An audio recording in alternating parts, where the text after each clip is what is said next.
تو کہانی میری کچھ ایسی ہے کہ میں ایک ایسے ہی شخص کے ساتھ رہ رہی تھی، زندگی گزار رہی تھی، میں نے 8 سال گزارے ہیں، اور میں نے بہت کوشش کی کہ جیسے ہر لڑکی کا ہوتا ہے کہ اس کو کہا جاتا ہے کہ اچھا ٹھیک ہو جائے گا، اچھا مار پیٹ کرتا ہے لیکن چلو کچھ اور تو نہیں کرتا، شراب تو نہیں پیتا یا کوئی اور غلط کام تو نہیں کرتا، لیکن بات یہ کہ وہ اس کو ایک بیماری نہیں سمجھتے تھے. وہ پورے گھر کا ماحول اسی طرح کا تھا کہ مار پیٹ ہوتی تھی، گالی گلوچ ہوتا تھا، لیکن اس کے بعد موڈ اس طرح سے چینج ہو جاتا تھا میرے شوہر کا. مجھے سمجھ ہی نہیں آتا تھا کہ یہ بیماری ہے بھی کہ نہیں ہے. تو مجھے بھی اتنی اس بارے میں نالج نہیں تھی، اور جیسے جیسے میرے خیال سے میں لائف میں آگے بڑھتی گئی، مجھے آہستہ آہستہ ہی یہ چیزیں سمجھ آئیں، کیونکہ میں بہت چھوٹی تھی جب میری شادی ہو گئی. 19 سال میں میری شادی ہو گئی تھی، اور میرا اور میرے جو شوہر تھا اس کا 10 سال کا ایج گیپ تھا. تو ان لوگوں نے کبھی یہ بتایا نہیں کہ اس کو اینگر ایشوز ہیں یا اس کو بائی پولر ڈس آرڈر ہے، کبھی چیک نہیں کروایا فیملی والوں نے.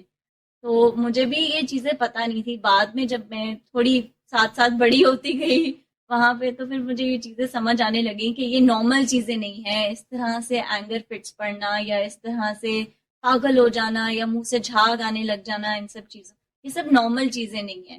تو مجھے بہت بعد میں یہ چیزیں سمجھ آئیں. وہ آئی تھنک ایجوکیشن نہیں ہوتی اس چیز کے بارے میں، لوگوں کو سمجھ نہیں ہوتی ہے، تو وہ لڑکیوں کو اس طرح سے ابیوز بھی کرتے ہیں ان دس سینس کہ مطلب لڑکیوں کو، چھوٹی لڑکیوں کو لے جاتے ہیں گھر پہ، اور وہ کہتے ہیں کہ یہ لڑکی جو ہے نا شادی ہو جائے گی تو یہ ٹھیک کر دے گی لڑکی کو. اچھا، یہ بڑی آپ نے خوبصورت بات کی کہ شادی ہو جائے گی تو ٹھیک کر دیں گے. اچھا، میں نے بھی یہ کافی دفعہ دیکھا ہے. میں نے یہ دیکھا کہ ہر پاکستان میں ہر ایسی بیماری کا علاج ہمارے پاس جو ہے وہ شادی ہے.